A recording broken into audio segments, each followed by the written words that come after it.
ஓம் ஸ்ரீ குருப்யோ நமः. ஸ்ரீ மகாபரிவாஜரணம் மகாபரிவாஜரணம் மகாபரிவாஜரணம். இன்றைக்கி தெய்வத்தின் குரல் பாகம் 5 சங்கர சரிதம் என்ற தலைப்பில் பெரியவா சொல்கிறத மேலே வாசிக்கிறேன். இது பக்கம் 536 ஆரம்பிக்குது.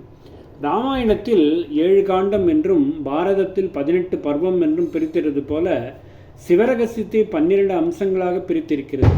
அவை முழுக்க ஈஸ்வர சம்பந்தமான விஷயங்களே சொல்லும். அவற்றில் 9வது அம்சத்தில் சிவபக்தர்களுடைய சரித்திரங்கள் சொல்லப்பட்டிருக்கின்றன. நம்முடைய 63 நாயன்மார்கள் சரித்திரங்கள் கூட இவற்றில் வந்து விடுகின்றன. மாயவரத்துக்கு 10 மைலில் உள்ள கஞ்சனூர் என்ற ஊரில் வைஷ்ணவராக பிறந்து அப்புறம் பல திவ்ய அற்புதங்கள் நடந்து பரமசைவராக ஆகி ஹரதத்த சிவாச்சாரியார் என்றே பெயர் பெற்ற ஒரு பெரியவர் உண்டு. அவருடைய கதை கூட இதில் சிவரகசியத்தில் 9வது அம்சத்தில் வந்துவிடுகிறது. இம்மாதிரி இன்னொரு விருத்தாந்தமாகவே அங்கு நம் பகவத் பாதாளின் சரித்திரமும் கொடுக்கப்பட்டிருக்கிறது. பிற்காலத்தில் நடக்கப் போகிற இந்த சரித்திரங்களை ஞான திருஷ்டியில் பார்த்து சொல்லும் முறையில் விவரித்திருக்கிறது. சிவரகசியம் சிவபக்தியை விசேஷித்துக் கொள்வதற்காக ஏற்பட்ட நூல். நம்முடைய ஆச்சாரியாளுக்கு முக்கியமாக இருக்கிற அத்வைத ஞானமார்க்கும் அந்த புஸ்தகத்துக்கு முக்கியமான விஷயமில்லை. ஆனாலும் ஆச்சாரியால் ஞானாவதாரம் போலவே பக்தாவதாரமும் இருந்தவர். அதிலும் அவருக்கே பிரத்யேகமான பிரக்யாதி கூறும்படியாக ஈஸ்வரன், விஷ்ணு, அம்பாள், சுப்பிரமணியர் என்றபடி ஒவ்வொரு தெய்வத்துக்கும் பரமபக்தர் என்று சொல்லும்படியான சகல தேவதா பக்தாவதாரமாக இருந்தவர்.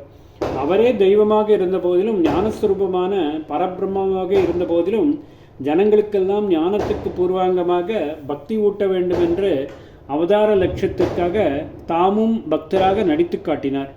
க்ஷேத்திரமாக யாத்திரை பண்ணுவது, ஸ்தோத்திரம் பண்ணுவது, பூஜை முதலான அனுஷ்டானங்கள் பண்ணுவதென்று காட்டி பக்தராக நடித்தார். இதில் அம்பாள் பக்தராக சௌந்தர்யலகரி முதலானதுகள் பண்ணியும் ஸ்ரீசக்கர பூஜை அநேக ஆலயங்களில் ஸ்ரீயந்திர பிரதிஷ்டையை செய்தும் இருக்கிறார். பஜகோவிந்தம் பஜகோவிந்தம் என்று தேசம் பூரா பஜனை பண்ணிக்கொண்டு போயும் விஷ்ணு சகஸ்ரநாம பாஷ்யாதிகள் எழுதியும் விஷ்ணு பக்தராக விளங்கியிருக்கிறார். இப்படி ஒவ்வொரு தெய்வத்தின் பக்தராகவும் தம்மை காட்டிக்கொண்டதில் உத்தமமான சிவபக்தராகவும் அநேகம் செய்திருக்கிறார். அவருடைய மடங்களில் முக்கிய மூர்த்தியாக சந்திரமௌலீஸ்வரனை தான் வைத்திருக்கிறார். அவர் விபூதி ருத்ராட்சிதாரியாக இருந்திருக்கிறார். சிவானந்த லகரி முதலான சைவமான ஸ்தோத்திரங்களும் அனுகிரகித்திருக்கிறார். இப்படி சிவபக்தி வளர்வதற்கு அவர் உபகாரம் செய்திருக்கிறார் என்ற ரீதியிலே அவருடைய சரித்திரத்துக்கும் சிவரகசியத்தில் இடம் கொடுத்திருக்கிறது.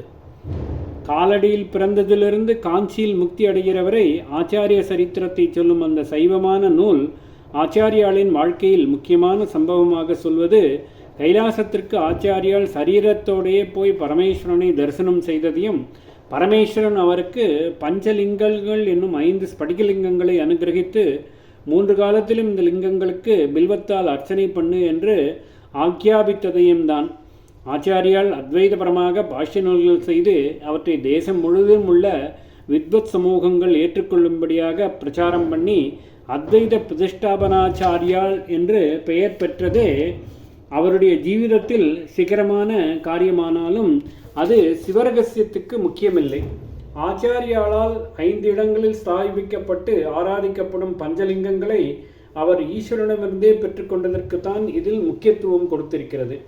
சிவரகசியத்தின் கொள்கை சிவபக்தியை சாதனமாக கொண்டு சிவசாயுஜ்யம் பெறுவதே மோட்சம் என்பது. ஆச்சாரியாலோ பக்தியை எந்த ஒரு தெய்வமானாலும் அதனிடம் பக்தி வைப்பதை ஞானத்துக்கு பூர்வாங்கமாக சொல்லி அப்புறம் ஞான விசாரம் என்ற சாதனத்தால் ஆத்ம சாட்சா்காரம் பெறுவதுதான் மோட்சம் என்று சொன்னவர். சிவபக்தி, சிவசாயுஜ்யம் ஆகியவற்றுக்கே முழு முக்கியத்துவம் தந்த 63 ஹரதத்தர் போன்றவர்களின் கணக்கில் ஆச்சாரியாளை சேர்ப்பதற்கில்லை. ஆகையால் சிவோத்கர்ஷத்தையே, அதாவது சிவனின் உயர்வையே ஸ்தாபிப்பதற்காக ஏற்பட்ட சிவரகசியத்தில் சிவபக்தர்களாகவும் முற்றிலும் இருந்து மற்றவர்களை போற்றி சொல்லியுள்ள அளவுக்கு சிவபக்தராகவும் இருந்தவர் என்ற ரீதியிலே இடம்பெற்ற ஆச்சாரியாளை பற்றி சொல்லாமல் இருந்தால்தான் அது எதிர்பார்க்கக்கூடியதே. ஆனால் அப்படி இல்லாமல் அந்த புஸ்தகத்தில் அவரை ஈஸ்வர அவதாரமாகவே சொல்லியிருக்கிறது. இது ஒரு சிறப்பு வாய்ந்த பிரமாணமாகும். 9ஆம் அம்சம் 16வது அத்தியாயம் முழுக்க அதில் ஆச்சாரிய சரித்திரம் சொல்லியிருக்கிறது. அதில் பரமேஸ்வரன் அம்பாளிடம் சங்கரர் என்ற பெயருடன் என் அம்சத்தில் தோன்றியவராக ஒரு பிராமணோத்தமர் மலையாள தேசத்தில் சசலம் என்னும் காலடியின் ஒரு உத்தமமான பிராமண ஸ்திரீக்கு பிறக்கப் போகிறார் என்று சொல்வதாக ஆரம்பித்திருக்கிறது. கோலே சசலக்கிராமே விப்ரபத்ஞாம் மதம் சஜ பவிஷ்யதி மகாதேவி சங்கராக்கியோ திஜோத்தம. மதம் சஜ, மதம் அம்சஜ, என்னுடைய அம்சத்தில் பிறந்தவர், என் அம்சமாக பிறந்தவர். இப்படி பரமசிவன் அம்பாளை மகாதேவி என்று குறிப்பிட்டு சொல்கிறார். கூர்ம புராணத்திலும் ஈஸ்வரனே ஆச்சாரியர்களாக அவதரிப்பதை சொல்லியிருக்கிறது.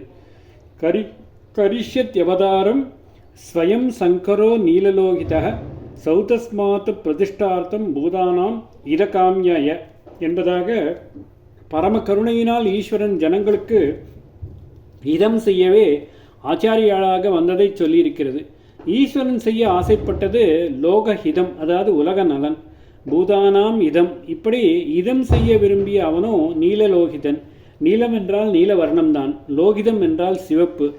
சிவனை சிவப்பு நிறம் என்றும் சுத்த ஸ்படிக நிறம் என்றும் இரண்டு விதமாக கொள்ளுதுண்டு. சாதாரணமாக வடதேசத்தில் சம்ஸ்கிருத நூல்களில் சுத்த வெளுப்பு ஸ்படிக வர்ணம் என்றும், தெற்கே தமிழ் நூல்களில் பவளம் போல் மேனி செம்மேனி அம்மான் என்றும் சொல்லியிருக்கும். ஆனாலும் வேதத்திலேயே ஸ்ரீருத்தத்திலேயே தாமிரவர்ணமாய் அருணவர்ணமாய் விலோகிதன் என்றும் சொல்லும்படி நல்ல லோகித வர்ணமாய் பரமசிவன் இருப்பதையும் சொல்லியிருக்கிறது. அந்த சிவப்பு சிவனே இடது பாகத்தில் நீளமான அம்பாளை வைத்துக்கொண்டு அர்த்தநாரீஸ்வரனாகவோ அல்லது மகாவிஷ்ணுவை வைத்துக்கொண்டு ஹரிகரமூர்த்தியாகவோ இருக்கும்போது நீலலோகிதன் எனப்படுவர். சந்தியாவந்தன உபஸ்தானத்தில் திக்வந்தனத்தில் மேற்கு பாகத்தை சொல்லும் ஹரிஹர மந்திரத்தில் இதையே கிருஷ்ணபிங்களம் என்றும் சொல்லியிருக்கிறது. கிருஷ்ணா என்பது சியாமளமான விஷ்ணு, பிங்களா என்பது சிவந்த பரமசிவன். கூர்ம புராணத்தில் சக்தி சகிதரான பரமேஸ்வரன் தாமே சங்கராச்சாரியாராக அவதரிக்கப் போவதைத்தான் கரிஷ்யத் அவதாரம் ஸ்வயம் சங்கரோ நீலலோகித என்று சொல்லியிருக்கிறது. ஜனங்களுக்கு பரமஹிதம் செய்ய விரும்பிய ஈஸ்வரன் ஸ்ரௌதம் என்னும் வேத வழக்குகளையும் ஸ்மார்த்தம் என்னும் தர்மசாஸ்திர அனுஷ்டானங்களையும் மறுபடியும் நன்கு நிலைநாட்டுவதற்காகவே இந்த அவதாரம் எடுத்தான் என்பதை சௌதஸ்மார்த்த பிரதிஷ்டார்த்தம் பூதானாம் இதகாமிய என்று சொல்லியிருக்கிறது. ஓம் ஸ்ரீ குருப்யோ நமஹ. ஸ்ரீ மகாபரிவாச்சரணம் மகாபரிவாச்சரணம் மகாபரிவாச்சரணம்.